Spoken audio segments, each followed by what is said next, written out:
Hey, what is going on, guys? NG here, and today we're going to look at this article. I know I'm a little bit late on this article. This article's already a few days old, but I've been busy with other stuff. So Netflix streamers expansion into gaming is natural extension by Stephen Powell, gaming correspondent at the BBC News. Now, obviously, I just want to say I don't trust the BBC. I don't like the BBC News at all. BBC is owned by the UK government, so anything they say, at least in my point of view, is going to be biased. So let's have a little look at see what they have to say. So we've got this lovely picture of obviously Queen's Gambit chess, beautiful little picture. Think of Netflix and a more memorable television show or movie will likely pop into your mind. What did you enjoy most? Squid Game, Bridgerton, Stranger Things, maybe? I mean, they are all hit shows, and ironically, what's pretty funny about these as well, by the way, is these are all from different countries. You know, one's from South Korean show, one's British show, one's an American show. Soon, the streaming service wants video games to be competing for a place on that list. Netflix's games are a key part of its proposition to stay relevant with audiences in years to come, and is slowly ramping up plans to offer more gaming experiences to subscribers. Leanne Loombe, Vice President of External Games at Netflix, tells BBC News, games are one of the biggest forms of entertainment out there today, so it really is just a natural extension for Netflix to include them as part of a subscription. The lines between different ways we enjoy entertainment are blurring. When you're in that moment, you're looking to sit and watch a movie or be more action play a game, we want to make sure we have something for you. Our goal is to have a game on service for everyone, not focus on making one big experience, but rather a selection of titles that members can choose to play. Okay, so it's very obviously right out of the gate, they basically want to have something like Game Pass. Where for those who don't know what Xbox Game Pass is, it's basically the Netflix of gaming, which is ironic because we're talking about Netflix. Uh, but yeah, basically they want something like that along those lines where you've got all these smaller titles on there alongside some bigger stuff. So let's keep going. So since November 2021, games have been available to play on Netflix app, but this development may pass many users by. Loom says the streaming service has deliberately not been shouting from the rooftops, but they're taking their time to understand the marketplace first. Very understandable. There are quite a few games on Netflix games currently, at least on the mobile app, that I don't think are system sellers, and I don't think would make people want to really play games on Netflix. The cloud gaming stuff they are doing is pretty interesting as well, because there are two games on cloud gaming app currently. But let's keep going. So far, that's been offered on many mobile games, with some famous Netflix launches like Stranger Things, and others independent of services like Reign's Free Kingdoms. Currently, they're only available on mobile devices, although tests are underway to see how they could work on TVs and computers. This low-key approach is a sensible move, according to games journalist Shay Thompson, who explains the industry is littered with failed attempts from legacy media brands to get into the world of gaming. See, that is true. That is very true, because when you actually look at the major media companies and failed media companies like Disney, for example, they're not big in games. Disney licenses all their stuff to everyone else. You know, likewise as well. You know, Universal doesn't make games anymore. You know, Moonbug doesn't make games. You know, I think Warner Bros is the only one that really makes games based on their own IPs. And even then, Warner Bros is very particular of what they make. They make stuff based on like Harry Potter and DC. They don't really do much else. But yeah. Oh yeah, and also they also own the Midway Arcade Library, and they don't ever re-release the games besides Mortal Kombat. So please, Warner, wake up, wake up.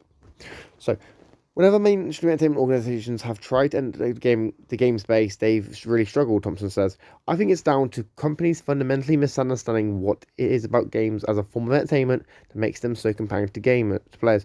Amazon Games, for example." They've had titles like Lost Ark and Crucible with big budgets, but those titles lack the creativity and uniqueness that we've come to expect from game space. That's a significant reason why those titles haven't ended up making a serious impact. I mean, isn't Crucible like dead? Like that game was in beta, it was released, and it was put back in beta, and then it was shut down. Like my god, like Amazon did not do this. Experiences such as this and the tech giant Google, who closed its Stadia console this year, show how difficult it is to find a place in the game space for companies. Amazon's game division may not be successful as its prime video operation, however, we still expect to see more titles from them in the future. The company is currently working on the next iteration of the Tomb Raider franchise starring Lara Croft. Focusing on the mobile games first is a clever strategy that can work in Netflix's favor, says Thompson. It looks as if they're there's typo there, taking the time to understand this landscape and gamers I know their reputation has been a bit shaky on the streaming side recently, but it certainly seems like they're trying to work with the game space and not against it. I mean, what do they mean by that?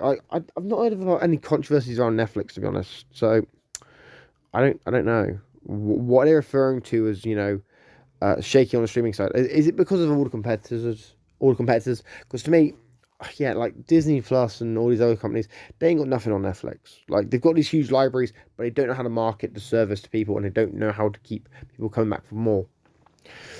However, giving gamers what they want, not what a big organization thinks they want, will be the key to making it work. This is creativity and being unique. Okay. And I think, yeah, this is like Lost. I think, yeah, Lost Ark, I believe. Or no, it's New World, I think.